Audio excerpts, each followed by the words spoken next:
Hi friends, இந்த வீடியோவில் semi silk சாரியை எப்படி நம்ம pre pleating and box folding பண்ணுறதுன்றதை பற்றி பார்க்கலாம். ஃபஸ்ட்டு இதுக்கு தேவையான மெட்டீரியல்ஸ் நம்ம எடுத்து வச்சுக்கலாம். ஒன்றும் இல்லைங்க, 2 கிளிப்பு, அதுக்கப்புறம் சேஃப்டி பின்ஸ். நம்ம ப்ரீ ப்ளீட் பண்ணுறதுனால ஸ்டிஃப்னஸ்க்காக அயன் பாக்ஸ் கம்பல்சரி இதுக்கு நமக்கு தேவை. அப்போ தான் நம்ம எங்கேயாவது வெளியே போகும்போது எமர்ஜென்சிக்கு எடுத்து கட்டுறதுக்கு ஈஸியாக இருக்கும். இந்த வீடியோ முக்கியமாக பிகினர்ஸ்க்கு ரொம்பவே யூஸ்ஃபுல்லாக இருக்கும். ஃபஸ்ட்டு நம்ம எடுத்ததும் 12 பிளேட்ஸ்ன்னு எடுக்கிறதுக்கு பதிலாக நம்ம ஃபஸ்ட்டு ஸ்டார்டிங்கில் 5 to 6 பிளேட்ஸ் எடுத்து ஃபஸ்ட்டு நம்ம ட்ரை பண்ணலாம். அதுக்கப்புறம் நீங்கள் இதை நல்லா கற்றுக்கிட்ட பிறகு அதுக்கப்புறம் நீங்கள் 10 பிளேட்ஸ் எடுத்திங்கன்னா உங்களுக்கு ரொம்பவே ஈஸியாக இருக்கும். நம்ம நார்மலாக கட்டுறதையே எப்படி நம்ம ப்ரீ ப்ளீட் பண்ணுறதுன்றதை பற்றி பார்க்கலாம். ஃபஸ்ட்டு நம்ம சாரியை ஓப்பன் பண்ணிவிட்டு எது பல்லு பார்ட் அடுத்து எது உள் சுத்துன்றதை நம்ம பிரித்து எடுத்துக்கலாம். இப்போ நம்மளோட பல்லு பார்ட்டு, அதாவது முந்தி சைடு, அதை நம்ம ஃபஸ்ட்டு ப்ளீட்டை நமக்கு வெளியில் எந்த சைஸ்க்கு வேணுன்றதை மடித்து எடுத்துக்கலாம். இது போல் மடிச்சுக்கோங்க. மடித்த பிறகு அதுக்கு உள்ளே இருக்க ப்ளீட்ஸ் அதை விட சைஸு கொஞ்சம் கம்மியாகவே எடுத்துக்கலாம். இன்னும் சைஸ் எடுக்கும் போது நமக்கு ஒரு 6 ப்ளீட்ஸ் கிட்ட வரும். ஸோ இந்த மாதிரி எடுத்துக்கோங்க. எடுத்துக்கிட்ட பிறகு இதை அப்படியே சேஃப்டி பின்னை வச்சு குத்திடுங்க. ஏன்னா அப்போ தான் நமக்கு அது பிரியாமல் இருக்கும். பின்னு குத்தின பிறகு ஒரு டேபிளில் போட்டு, டேபிளோ அப்படி இல்லைன்னா, ஏன்னா அயன் பண்ணுறதுனால நம்ம டேபிளில் போட்டால் பெஸ்ட்டாக இருக்கும். ஸோ அந்த டேபிள்லேயே இந்த கிளிப்பை வச்சு அதில் நம்ம ஹோல்ட் பண்ணிடலாம். ஸோ கையை இது போல் 1 by 1 உள்ளே கொடுத்து இதே போல் நான் பண்ணுறது போலவே பண்ணுங்கள். பண்ண பிறகு உங்களுக்கு எல்லா ப்ளீட்ஸும் வந்துடும். இப்போ வந்த பிறகு அதை கொஞ்சம் அயன் பண்ணிவிடுங்க. அயன் பண்ணிவிட்டு நம்ம எடுத்த வரைக்குமே இப்போ ஒரு சேஃப்டி பின்னை வச்சு குத்திடலாம்.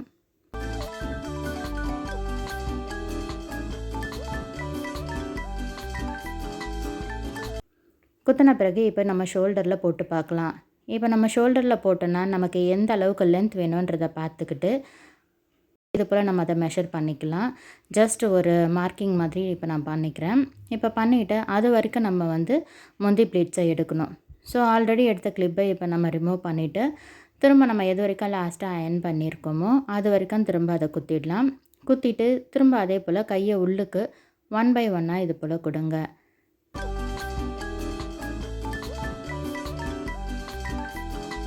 கொடுத்துட்டிங்கன்னா அவ்வளோதான். இது போல் நம்ம ப்ளேட்ஸ் ரொம்ப அழகாகவே வந்துடும். வந்த பிறகு திரும்ப ஒரு பின்னு வச்சு குத்திட்டு நல்லா நம்ம அயன் பண்ணிக்கலாம்.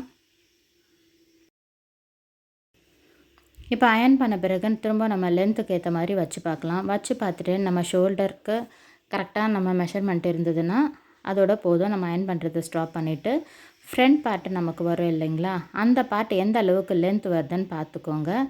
ப்ளஸ் அதோட பிரெத்தும் பார்த்துக்கணும். நம்ம பாடியோட செஸ்ட்டு சைஸ் வருது இல்லைங்களா, ஸோ அது வரைக்கும் நம்ம பாடி எந்த அளவுக்கு இருக்குன்ட்டு அந்த மெஷர்மெண்ட்டு நம்ம பார்த்துக்கலாம். எந்த அளவுக்கு லென்த் வேணுமோ அந்த அளவுக்கு இப்போ டேபிள் மேலே நம்ம பிரித்து போட்டுக்கலாம். இப்போ நான் கை வச்சு காட்டுறேன் இல்லைங்களா, இதுதான் என்னோடய பாடியோட பிரெத். ஸோ அந்த மெஷர்மெண்ட்டை வச்சு அப்ராக்சிமேட்டாக இது மாதிரி ப்ளீட்ஸை நான் பிரித்து வைக்கிறேன். ஏன்னா ரொம்ப பெருசாக போனாலும் நல்லா இருக்காது. ஸோ ஓரளவுக்கு கரெக்டாக நம்ம பாடியோட சைஸ்க்கு ஏற்ற மாதிரி நம்ம பிரித்து அந்த லென்த் அண்ட் பிரெத்து கரெக்டாக நம்ம பார்த்துக்கலாம். இப்போ எந்த அளவுக்கு நமக்கு லென்த் வருதோ அந்த அளவுக்கு நான் ப்ளீட்ஸும் எடுத்துட்டேன். இது போல் 1 by 1 ஃபோல்ட் பண்ணிவிட்டு அதையும் நம்ம இப்போ ஸ்டிஃப்னஸ்க்காக அயன் பண்ணிடலாம்.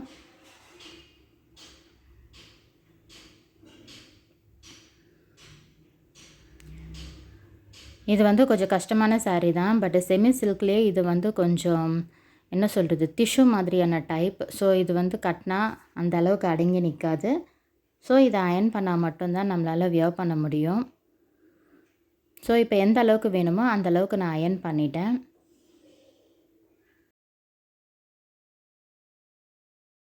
இப்போ அயன் பண்ண பிறகு நம்மளோட சென்டர் ப்ளீட்டை எப்படி எடுக்கிறதுன்னு பார்க்கலாம். அதுக்கு ரிமைனிங் பார்ட் உள் சுற்று இருக்கும் இல்லைங்களா, அனதர் 2 இருக்கும் இல்லைங்களா சாரியோட, அந்த எண்டை நம்ம ஹிப்பில் ஒரு ரவுண்டுக்கு நம்ம சுற்றிடணும். நார்மலாக நம்ம சாரீ கட்டுறதுக்கு எப்படி நம்ம சுற்றுவோமோ அது போல் உள் சுற்றிடலாம். சுற்றி அதை எடுத்து கொண்டு வரும்போது நம்மளோட பெல்லி பட்டனுக்கு நேராக அது வரும். அதுக்கு விட கொஞ்சம் எக்ஸ்ட்ரா, ஏன்னா ஃபஸ்ட்டு ப்ளீட் நம்ம சென்டர் ப்ளீட் பண்ணும்போது ஃபஸ்ட்டு ப்ளீட் ஃபோல்ட் ஆகி க்ராஸாக இருக்கும். ஸோ அதை விட கொஞ்சம் லென்த் எக்ஸ்ட்ரா விட்டுட்டு அதை நம்ம ஒரு பின் வச்சு குத்திடலாம். அதுதான் ஸ்டார்டிங் மெஷர்மெண்ட்டு. அதுக்கப்புறம் இப்போ நம்ம அயன் பண்ணி வச்சுருக்க பல்லு பார்ட்டை நமக்கு ஷோல்டரில் போட்டுட்டு ஸோ அதோட எண்டையும் திரும்ப நம்ம எடுத்து நம்மளோட பெல்லி பட்டனுக்கு நேராக நம்ம ஒரு பின் குத்துவோம் இல்லைங்களா? ஸோ அந்த பின்னை விட எக்ஸ்ட்ரா ஒரு நம்ம கையால் ஒரு ஜான் அளவுக்கு நம்ம விட்டுட்டு இன்னொரு பின்னை நம்ம அதை குத்தணும். குத்திட்ட பிறகு ஆல்ரெடி ஒரு பின்னு குத்திருப்போம். நெக்ஸ்ட்டு இப்போ இந்த பின், இந்த 2 பின் வரைக்கும் தான் இப்போ நம்ம சென்டர் ப்ளீட் எடுக்க போகிறோம். இப்போ நம்ம குண்டாக இருந்தோன்னா நமக்கு சென்டர் ப்ளீட் வந்து கொஞ்சம் கம்மியாக தான் வரும். ஸோ நம்மளோட பாடிக்கு ஏற்ற மாதிரி மீடியம் சைஸ் வேணுமா இல்லைனா பெருசாக வேணுமான்றது நம்ம பார்த்துக்கிட்டு அதுக்கேற்ற மாதிரி நம்ம பண்ணலாம். மினிமம் வந்து 5 ப்ளீட்ஸ் இருந்தால் ரொம்பவே நல்லாயிருக்கும். அதை விட கம்மி இருந்தால் நல்லா இருக்காது. இப்போ என்னோடய கையால் அதை நான் சென்டர் ப்ளீட் இது போல் ஃபோல்ட் பண்ணி எடுத்துக்கிறேன். சென்டர் ப்ளீட் எடுத்ததை இப்போ நான் ஒரு சேஃப்டி பின்னை வச்சு நான் குத்திடுறேன். குத்திட்டு அதை டேபிளில் போட்டு அனதர் 2 கீழே இப்போ மேலே நம்ம ஹிப் கிட்ட மெஷர் பண்ணிட்டோம். ஸோ இப்போ கீழே பாட்டமில் வர்றதையும் அதுக்கு நேராக நம்ம அரேஞ்ச் பண்ணி வச்சிடணும். சென்டர் ப்ளீட்டை அரேஞ்ச் பண்ணி வச்ச பிறகு நமக்கு ஸ்டெப்பாக அழகாக தெரியணுன்றதுக்காக ஜஸ்ட் ஒரு ஃபிங்கர் அளவுக்கு, நம்மளோட ஃபிங்கர் எந்த அளவுக்கு இருக்குமோ அந்த சைஸ்க்கு ஒரு விரல் அளவுக்கு நம்ம கேப் விட்டு ஸ்டெப்பாக அதை நம்ம அரேஞ்ச் பண்ணி வச்சிடலாம். இது போல் வைக்கும்போது பார்க்குறதுக்கு அழகாக இருக்கும். ஸோ இது போல் வச்ச பிறகு அதோட ஒரு எண்டை வந்து நம்ம கிளிப் வச்சு குத்திடலாம்.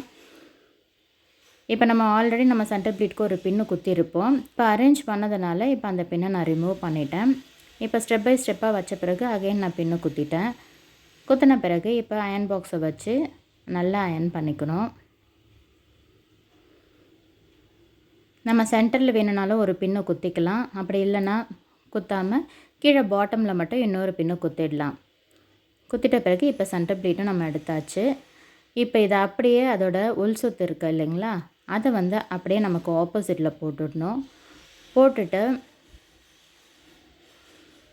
நம்ம சென்டர் ப்ளீட் எடுத்த வரைக்கும் நம்ம ஆப்போசிட்டில் போட்டு அதோட எண்டை வந்து எடுத்து டுவர்ட்ஸ் நம்ம சைடை நம்ம போட்டுக்கணும். போட்டுக்கிட்ட பிறகு அதை நல்லா ஃபோல்ட் பண்ணி அந்த சென்டர் ப்ளீட்டுக்கு நேரம் நம்ம மடித்து வச்சிடணும். ஏன்னா பாக்ஸ் ஃபோல்டிங் பண்ணுறதுக்கு சின்னதாக இருந்தால் தான் கொஞ்சம் பார்க்குறதுக்கு நல்லா அழகாகவும் இருக்கும்.